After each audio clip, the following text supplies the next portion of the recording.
ಮಿನಿಸ್ಟ್ರಿಗಳು ಕೆಲಸ ಚೆನ್ನಾಗಿ ಮಾಡ್ತಾ ಇದ್ದಾರೆ. ಈಗ ಕೃಷ್ಣ ಬೈರೇಗೌಡರು ಏನಾರು ಮಾಡಿ ಬೆಂಗಳೂರನ್ನ ಒಂದು ಸ್ವಲ್ಪ ಕ್ಲೀನ್ ಮಾಡಬೇಕು ಅಂತ ಕ್ರಾಂತಿಕಾರಕ ತೀರ್ಮಾನಗಳು ತಗೊಳ್ತಿದ್ದಾರೆ. ಅದರ ರೆಪರ್ಕೇಶನ್ಸ್ ಏನೇನಾಗುತ್ತೆ ಅದು ಬೇರೆ. ಅದರ ಖರ್ಗೆ ಅವರು ಇವರಿಬ್ಬರದ್ದು ಪ್ರಾಬ್ಲಮ್ ಏನು ಅಂತ ಹೇಳಿದ್ರೆ ಬಾಯಿ ಕೆಲಸ ಚೆನ್ನಾಗಿ ಮಾಡ್ತಾರೆ. ಪ್ರಿಯಾಂಕ್ ಖರ್ಗೆ ಅವರು ಕರಪ್ಷನ್ ಇಂದ ದೂರ ಇದ್ದಾರೆ ಸರ್. ಕರಪ್ಷನ್ ಕಡಿಮೆ ಇದೆ, ತುಂಬಾ ಕಡಿಮೆ. ನಾವು ಅಪ್ಡೇಟ್ ತಗೋತಾ ಇರ್ತೀವಿ, ನಮ್ಮ ಡಿಸ್ಟ್ರಿಕ್ಟ್ ರಿಪೋರ್ಟರ್ ಎಲ್ಲಾದ್ರೂ ಫೋನ್ ಮಾಡಿ ತಗೋತೀವಿ, ಬ್ಯೂರೋಕ್ರಸಿಗೆ ಫೋನ್ ಮಾಡಿ ತಗೋತೀವಿ. ಹೇಳಿಕೊಳ್ಳುವಷ್ಟು ಕರಪ್ಷನ್ ಅದ್ರಲ್ಲಿ ಇಲ್ಲ. ಎಲ್ಲಿ ಪ್ರಿಯಾಂಕ್ ಖರ್ಗೆ ಅವರ ಇಲಾಖೆಯಲ್ಲಿ ಹಿಂದಿದ್ದಾಗ್ಲೂ ಅಷ್ಟೇ ಭ್ರಷ್ಟಾಚಾರದ ವಿಚಾರದಲ್ಲಿ ಅವರು ಸ್ವಲ್ಪ ಸೂಕ್ಷ್ಮ ಇದ್ದಾರೆ. ಆ ಧೈರ್ಯದ ಮೇಲೆ RSS ವಿರುದ್ಧ ಅವ್ರು ಮಾತಾಡ್ತಾ ಇದ್ದಾರೆ. ನೀವು ಹುಟ್ಟ ಕರಪ್ಟ್ ಆದ್ರೆ ಇಡೀ ಏನೋ ಎಲ್ಲಾರನ್ನೂ ಎದುರಿಟ್ಟು ಮಾತಾಡಕ್ ಸಾಧ್ಯ ಆಗೋದಿಲ್ಲ. ಯಾವಾಗ ಅಲ್ಪ ಸ್ವಲ್ಪ ನಿನ್ನಲ್ಲಿ ಸ್ಟ್ರಾಂಗ್ ನಿಯತ್ತಿರ್ತದೆ, ಅಲ್ಪ ಸ್ವಲ್ಪ ಕೈ ಬಾಯಿ ಶುದ್ಧಿ ಇರುತ್ತೆ, ಅವಾಗ ಆಯ್ತಪ್ಪ ಮಾತಾಡ್ಬೋದು. ಮೋದಿ ಅವ್ರ ವಿರುದ್ಧ ಮಾತಾಡ್ತಾರೆ, ಅಮಿತ್ ಶಾ ಅವ್ರ ವಿರುದ್ಧ ಮಾತಾಡ್ತಾರೆ, BJP ಅವ್ರನ್ನ ಹಿಗ್ಗಾಮುಗ್ಗಾ ಕ್ಲಾಸ್ ತಗೋತಾರೆ, ತಮ್ಗೆ ಸರಿ ಅನ್ಸದನ್ನ ಏನೋ ನಿರ್ದಾಕ್ಷಿಣ್ಯವಾಗಿ ಮಾತಾಡ್ತಾರೆ ಖರ್ಗೆ ಅವರು. ಯಾಕೆ ಅಂತ ಹೇಳಿದ್ರೆ ಆ ಒಂದು ನನ್ನ ಕೈ ಶುದ್ಧ ಇದೆ ಅನ್ನುವ ಭರವಸೆ ಮೇಲೆ ಅವ್ರು ಮಾತಾಡಿದ್ದಾರೆ, ಆ ಕಾನ್ಫಿಡೆನ್ಸ್ ಮೇಲೆ ಮಾತಾಡ್ತಾ ಇದ್ದಾರೆ.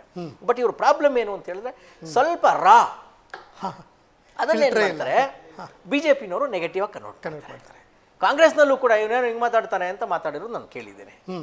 ಇದು ಬಹುಶಃ ಡ್ಯಾಮೇಜ್ ಸ್ವಲ್ಪ ಏನೋ ನೆಕ್ಸ್ಟ್ ಎಲೆಕ್ಷನ್ ಮೇಲೆ ಡ್ಯಾಮೇಜ್ ಆಗ್ಬೋದೇನೋ ಗೊತ್ತು. ಆದರೆ ಕೆಲಸ ಮಾಡ್ತಾ ಇದ್ದಾರೆ. ನೆಕ್ಸ್ಟ್ ಎಲೆಕ್ಷನ್ಗೆ DK ಅವರ 2028ರ ವಿಷನ್ ಇದೆಯಲ್ಲ, ಅದಕ್ಕೆ ಪೂರಕವಾಗಿ ಪ್ರಿಯಾಂಕ್ ಖರ್ಗೆ ಅವರು ಹೆಲ್ಪ್ ಆಗ್ಬೋದು.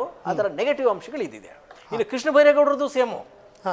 ಅವರ ತಂದೆಯವರು ಕುಂಟ ಬೈರೇಗೌಡರು ಅಂತ ಇದ್ರಂತೆ. ಆಫೀಸರ್ಸ್ನ ಒದ್ದು ಬಿಡೋರಂತೆ, ಒಡೆದು ಬಿಡೋದು, ಕಪಾಳ ಕೊಡದು ಬಿಡೋರಂತೆ. ಅದು ಬಹುಶಃ ಅಲ್ಲಿಂದ ಬಂದಿದೆ. ಇವ್ರು ಜೋಡಿದಾರರ ಫ್ಯಾಮಿಲಿ, ಇವರು ಜಮೀನ್ದಾರರು. ಈ ಆಳು ಕಾಳುಗಳನ್ನ, ಕೆಲಸದವ್ರನ್ನ, ಕೂಲಿಯವ್ರನ್ನ ನೋಡ್ಕೊಂಡು ಬೆಳೆದಿದ್ದಾರಲ್ಲ, ಅವ್ರು ಈ ಆಫೀಸರ್ಸ್ನ ಕೂಡ ಅದೇ ತರ ಟ್ರೀಟ್ ಮಾಡ್ತಿದ್ದಾರೆ. ರಪ್ಪ ಅಂತ ಬೈದ್ ಬಿಡ್ತಾರೆ, ಬಾಯಿಗೆ ಬಂದಂಗೆ ಬೈದ್ ಬಿಡ್ತಾರೆ. ಅವ್ರು ಬೇರೆ ಏನೂ ಯೋಚನೆ ಮಾಡೋದು. ನೀವು ಯಾರ್ದಾರ ಈ ಒಂದಷ್ಟು ಇಂಟರ್ವ್ಯೂಗಳು ಮೊನ್ನೆ ಎಲ್ಲ ಮಾಡಿದ್ದೆ, ಅದನ್ನು ನೋಡ್ತಾ ಇದ್ದೆ. ನೀವು ಎದುರುಗಡೆ ಮನುಷ್ಯ ಪ್ರಶ್ನೆ ಕೇಳ್ದ ಅಂದರೆ ಇವರು ಯಜಮಾನಿಕೆ ಜಾಗೃತ ಆಗ್ಬಿಡ್ತದೆ. ನಾನು ಸರಿ ಅನ್ನೋದು ಪ್ರೂವ್ ಮಾಡೋಕೆ ಅವ್ರು ಹೊಟ್ಬಿಡ್ತಾರೆ. ಅವರು ಪ್ರೂವ್ ಮಾಡೋಕೆ ಹೊಟ್ಬಿಡ್ತಾ ಇದ್ದಾರೆ. ಕೆಲಸ ಕಾಣಲ್ಲ. ಅವಾಗ ನಿಮ್ಮ ಆರೋಗ್ಯನ್ಸ್ ಕಾಣೋಕೆ ಶುರು ಆಗುತ್ತೆ. ಕೆಲಸ ಕಾಣಲ್ಲ, ಆರೋಗ್ಯ ಕಾಣೋಕೆ ಶುರು ಆಗ್ಬಿಡ್ತದೆ. ಇನ್ನು ಕಂಡ್ರೆ ಅವ್ರು ಏನೂ ಮಾತಾಡಲ್ಲ. ಅವ್ರಾಯ್ತು, ಅವ್ರ ಕೆಲಸ ಆಯ್ತು, ಅವರಾಯ್ತು. MB ಪಾಟೀಲ್ ಅವ್ರು ಬೇರೆ ಲೋಕದಲ್ಲಿದ್ದಾರೆ. ಅವ್ರ ಕೆಲಸ ಆಯ್ತು, ಅವ್ರ ಪ್ರಚಾರ ಆಯ್ತು, ಪಬ್ಲಿಸಿಟಿ ಆಯ್ತು, ಹಿಂಗೆ. 2028ಕ್ಕೆ ಮುಖ್ಯಮಂತ್ರಿಗಳು ಎಷ್ಟು ಸಾಫ್ಟಾಗಿ ಮಾತಾಡ್ತಾ ಇದ್ದಾರೆ. ಎಲ್ಲರನ್ನು ಒಳಗೊಂಡು ನಿಧಾನಕ್ಕೆ ಏನೋ ಆಪರೇಟ್ ಮಾಡಬೇಕು ಅಂತ ಹೊರಟಿದ್ದಾರೆ. ನೆಕ್ಸ್ಟ್ ಎಲೆಕ್ಷನ್ನ ಮೂಡ್ ಸೆಟ್ ಮಾಡ್ತಾ ಇದ್ದಾರೆ ಮುಖ್ಯಮಂತ್ರಿಗಳು. ನೆಕ್ಸ್ಟ್ ಅಗ್ರೆಷನ್ ಬೇಡ, ಎಲೆಕ್ಷನ್ ಟೈಮಲ್ಲಿ ಅಗ್ರೆಷನ್ ಬೇಡ. ನಮ್ಮ ಕೆಲಸನೂ ಇರಲಿ, ಅವ್ರ ಕೆಲಸನೂ ಇರಲಿ, ಏನೋ ಲೆಟ್ ವರ್ಕ್ ಏನೋ ಸ್ಪೀಕ್ಸ್ ಅನ್ನೋ ಥರ ಮಾತಾಡಕ್ಕೆ ಹೊರಟಿದ್ದಾರೆ. ಇಂಥ ಹೊತ್ತಲ್ಲಿ ಈ ಹಳೆ ಮಿನಿಸ್ಟ್ರಿಗಳದ್ದು ಇನ್ನೊಂದು ಕತೆ, ಸಿದ್ದರಾಮಯ್ಯನವ್ರ ಪಾರ್ಟ್ ಇನ್ನೊಂದು ಎಪಿಸೋಡ್ ಬೇರೆ. ಡೇ 1ನಲ್ಲಿ ಮುಖ್ಯಮಂತ್ರಿಗಳ ಎಲ್ಲ ನಡವಳಿಕೆಗಳು ನೋಡಿದಾಗ ಇವೆಲ್ಲ ನೆನಪಾಗುತ್ತೆ ನನಗೆ. ಮಿನಿಸ್ಟ್ರಿಗಳು ಹೆಂಗೆ ಕೆಲಸ ಮಾಡ್ತಾ ಇದ್ದಾರೆ, ಕೆಲವ್ರು ಹೆಂಗೆ ನ್ಯೂಟ್ರಲ್ ಆಗಿದ್ದಾರೆ, ಸಿದ್ದರಾಮಯ್ಯನವ್ರು ಹೆಂಗೆ ನ್ಯೂಟ್ರಲ್ ಆಗಿದ್ದಾರೆ, ಇದು ಹೆಂಗೆ ಇಂಪ್ಯಾಕ್ಟ್ ಆಗ್ಬೋದು ಇವ್ರ ಮೇಲೆ.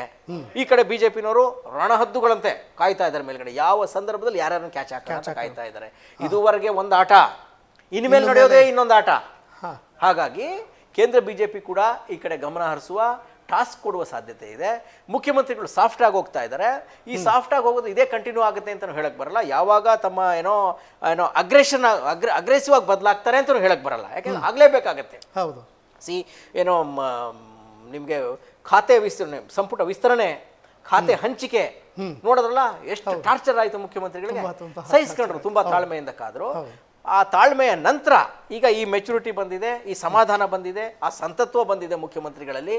ಇದೇ ಸಂತತ್ವ ನಾಳೆ BJP ಅವರು ಅಗ್ರೆಸಿವ್ ಆಗಿ ಬಿದ್ದಾಗ, ನಿಮ್ಮ ಮಿನಿಸ್ಟರ್ಗಳು ಯಾವುದೋ ಸ್ಕ್ಯಾಮಲ್ಲಿ ಸಿಗಾಕೊಂಡಾಗ, ನಿಮ್ಮ ಆಫೀಸರ್ ಯಾರೋ ಇನ್ನೊಂದೇನೋ ಎಡವಟ್ ಮಾಡಿ ಸಿಗಾಕೊಂಡಾಗ ಇದೇ ಸಂತತ್ವ ಇರುತ್ತೆ ಅಂತ ಹೇಳಕ್ ಬರಲ್ಲ. ವೈ? ಬಿಕಾಸ್ ಇದು ಎಲೆಕ್ಷನ್ ಇಯರ್. ಎಸ್ ಸಂತೋಷ್.